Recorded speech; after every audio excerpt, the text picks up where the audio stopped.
वर्ष 1927 को viceroy Lord Irwin Gandhi ji को दिल्ली बुलाकर कहते हैं कि ब्रिटिश सरकार भारत के अछूतों को भी सवर्णों के बराबर सारे हक अधिकार देना चाहती है। वे सारे अधिकार जिसके लिए शूद्र अछूत सदियों से जन्म जन्मांतर से वंचित रहे।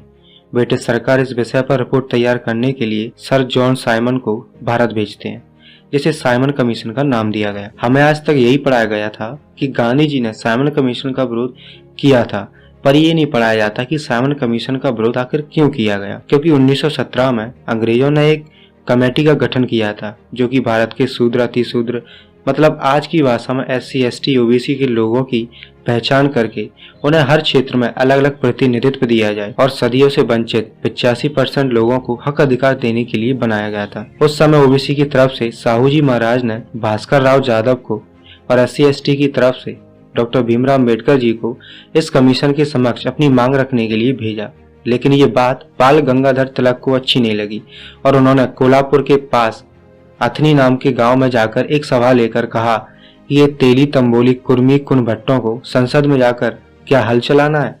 इस तरह विरोध होने के बाद भी अंग्रेजों ने तिलक की बात को नहीं माना और 1919 में अंग्रेजों ने एक बात कही कि भारत के जो ब्राह्मण हैं उनमें भारत की बहुसंख्यक लोगों के प्रति न्यायिक चरित्र नहीं है। इसे ध्यान में रखते हुए 1927 में साइमन कमीशन 10 साल बाद फिर से भारत में एक और सर्वे करने आए कि इन लोगों को भारत छोड़ने से पहले अलग अलग क्षेत्रों में उचित प्रतिनिधित्व दिया जाए। इस साइमन कमीशन में 7 लोगों की एक आयोग की तरह ही कमेटी थी जिसमें सब संसदीय लोग थे, इसलिए इसमें उन लोगों को शामिल नहीं किया जा सकता था जो लोग भारत के पिछड़े अछूत लोगों के हक अधिकार का हमेशा विरोध करते थे। जब ये कमीशन SC ST OBC लोगों को सर्वे कराने में भारत आए तो गांधी, लाला लाजपत राय, नेहरू और RSS ने इतना भयंकर विरोध किया कि कई जगह साइमन को काले झंडे दिखाए गए। लाला लाजपत राय ने इसके लिए अपने प्राण भी दिए, चाहे मैं मर भी क्यों न जाऊं, लेकिन इन शूद्र अतिशूद्र लोगों को एक कौड़ी भी हक अधिकार नहीं मिलने चाहिए। गांधी जी ने लोगों को ये कहकर विरोध करवाया कि इसमें एक भी सदस्य भारतीय नहीं है। दूसरे अर्थों में वे कहना चाहते थे कि इस कमीशन में ब्राह्मण बनिए को क्यों नहीं लिया, क्योंकि गांधी ने मरते दम तक AB OBC का आदमी संविधान सभा में पहुंचने नहीं दिया। इसलिए बाबा साहेब ने OBC के लिए आर्टिकल 340 बनाया और संख्या के अनुपात में हक अधिकार देने का प्रावधान किया। गांधी ने कहा, हम शूद्रों अछूतों को अधिकार मिलने के पक्ष में बिल्कुल नहीं है, हम इसका विरोध करते हैं। उस समय बाबा साहेब इंग्लैंड में ही थे, वे वहां अपनी पढ़ाई पूरी कर रहे थे। बाबा साहेब सुबह वहीं की लाइब्रेरी में जाकर पढ़ते थे। एक सुबह लाला लाजपत राय बाबा साहेब से मिलने सुबह सुबह उसी लाइब्रेरी में गए। लाला लाजपत राय ने बाबा साहेब से कहा, ब्रिटिश सरकार हिंदुओं में फूट डालने सर जॉन साइमन को भारत भेज रही है, हमें उनका विरोध करना चाहिए, हम चाहते हैं कि आप भी उस विरोध में शामिल हो।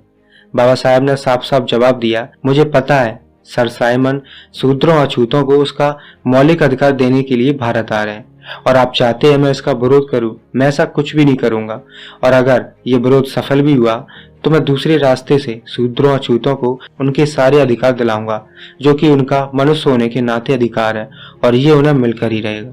फिर साइमन का भारत आए, उनका विरोध हुआ, फिर वे आधे अधूरे रिपोर्ट के साथ ब्रिटेन लौट गए। फिर गोलमेज सम्मेलन की घोषणा हुई और भारत के सभी धर्म जाति के बड़े बड़े राजनेताओं को ब्रिटेन बुलाया गया और वहां वही हुआ जो बाबा साहेब चाहते थे, शूद्रों अछूतों को उनका मौलिक अधिकार मिला।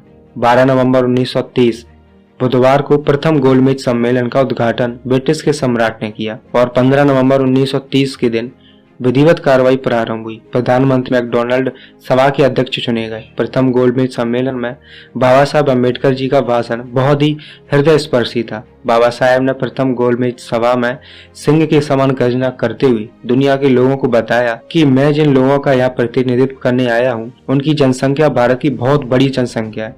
यह आबादी इंग्लैंड और फ्रांस की कुल आबादी से भी ज्यादा है और इस आबादी को दासों से भी बदतर बना दिया गया है। आप लोग अपने दासों को छूते हैं पर भारत में दासों को छुआ भी नहीं जाता।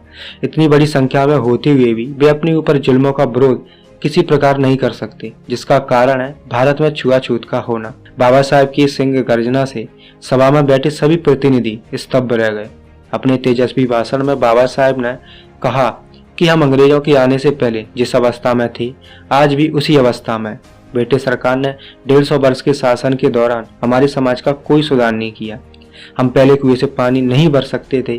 क्या ब्रिटिश सरकार ने हमें ये अधिकार दिलाया? मंदिर में प्रवेश, पुलिस सेना में पहले हमारा प्रवेश वर्जित था। क्या ब्रिटिश सरकार ने हमें ये दिलाए? हमारा भला ऐसी सरकार से क्या होगा? क्या हमारे इन प्रश्नों का उत्तर किसी के पास नहीं है? बाबा साहेब अम्बेडकर जी की सिंह गर्जना को सुनकर सभी प्रतिनिधि एक दूसरे का मुंह ताकने लगे। अंत में उन्होंने अपना पक्ष रखते हुए कहा, हम ऐसी सरकार चाहते हैं जहां सभी की भागीदारी समान हो। आप कोई भी विधान बनाए, ये बहुमत की स्वीकृति के बगैर लागू नहीं हो सकता। अछूत भी मौजूदा राज्य के स्थान पर जनता के लिए जनता द्वारा संचालित जनता का राज्य चाहते हैं। वे मजदूरों और किसानों का शोषण करने वाले पूंजीपतियों और जमींदारों की रक्षा करने वाली सरकार नहीं चाहते। बाबा साहेब जी ने मांग की कि दलित, पिछड़ों, आदिवासी वर्गों को दूसरे नागरिकों के समान नागरिक अधिकार दिए जाए। कानून में प्रत्येक प्रकार का भेदभाव, ऊंच नीच एकदम समाप्त किया जाए। दलित वर्गों को विधानसभाओं में अपने प्रतिनिधि अपने लोगों द्वारा स्वयं चुनने की छूट हो और दलित वर्गों को सरकारी नौकरियों में पूर्ण प्रतिनिधित्व दिया जाए और कर्मचारियों की भर्ती और नियंत्रण के लिए सार्वजनिक सेवा आयोग स्थापित किए जाए। इंग्लैंड के समाचार पत्रों पर भी बाबा साहेब के भाषण का बहुत प्रभाव पड़ा। द इंडियन डेली मेल ने तो यहीं तक प्रशंसा की कि समूचे कॉन्फ्रेंस में डॉक्टर अम्बेडकर का भाषण सर्वोच्च भाषण था। भाषण का तत्कालीन ब्रिटिश प्रधानमंत्री, समाचार पत्रों और राजनीतिज्ञों ने शूद्र, अछूत वर्ग और बाबा साहेब की ओर अधिक ध्यान देना शुरू कर दिया। बाबा साहेब ने गोलमेज सम्मेलन की अवधि के दौरान लंदन में रहते हुए मौके का भरपूर सदुपयोग किया। उन्होंने समाचार पत्रों को लेख लिखे, सभाएं की और प्रमुख ब्रिटिश नेताओं से मिले। बाबा साहेब के कठोर परिश्रम का फल ये निकला कि समस्त विश्व को ज्ञात हुआ कि भारत के अछूतों की दशा वास्तव में बहुत चिंतनीय है। दूसरी गोलमेज सम्मेलन में गांधी जी ने भी भाग लिया। गांधी जी बाबा साहेब जी के जवाब में गए थे। यहीं बाबा साहेब जी ने भी गांधी का शूद्र अछूत प्रेम का मुखौटा बखूबी उतारा। दलितों के पृथक निर्वाचन की डॉक्टर अंबेडकर की मांग का गांधी जी ने खुलकर विरोध किया। बहुत से वैधानिक और सांप्रदायिक प्रश्नों के संबंध में जिन पर सम्मेलन में बहस हो रही थी, गांधी बढ़ चढ़कर खोखली बातें करते रहे, पर उनके पास कोई निर्णायक सुझाव या विचार नहीं था। ऊपर से सम्मेलन के दौरान उनका अहंकारी और अड़ियल रुख आलोचना का विषय बना। जहाँ तक ज्ञान का प्रश्न है, गांधी थोथे सिद्ध हुए। गांधी जी की भूमिका से खुद सरदार वल्लभ भाई पटेल जैसे कांग्रेसी भी निराश थे। 5 नवंबर 1931 को सम्राट ने गोलमेज परिषद के सदस्यों के सम्मान में एक भोज का आयोजन किया। इस भोज में बाबा साहेब जी ने भारत के अछूत अस्पृश्य लोगों की दशा का ऐसा चित्र खींचा कि बहुतों की आंखों से आंसू आ गए। बाबा साहेब डॉक्टर अम्बेडकर जी की सिंह गर्जना की बदौलत ही अछूत वर्ग के लोगों के जीवन में निसंदेह बहुत बदलाव आया है। पर क्या हम इस बदलाव को आगे तक एक विरासत के रूप में संजो कर रख पाएंगे? क्या हम ओबीसी, SC, ST अपने वोट की कीमत आज तक जान पाए? बिल्कुल नहीं जान पाए। इसलिए आज भी हम 3% लोगों के गुलाम हैं। हमारा इतिहास वो नहीं है जो पढ़ाया जाता है, बल्कि वो है जो छुपाया जाता है। अब भी अपना इतिहास नहीं जानोगे तो समाज का सही मार्गदर्शन नहीं कर पाएंगे। जो भी आपके विचार है कमेंट बॉक्स में जरूर दें और हो सके तो ज्यादा से ज्यादा वीडियो को शेयर करें।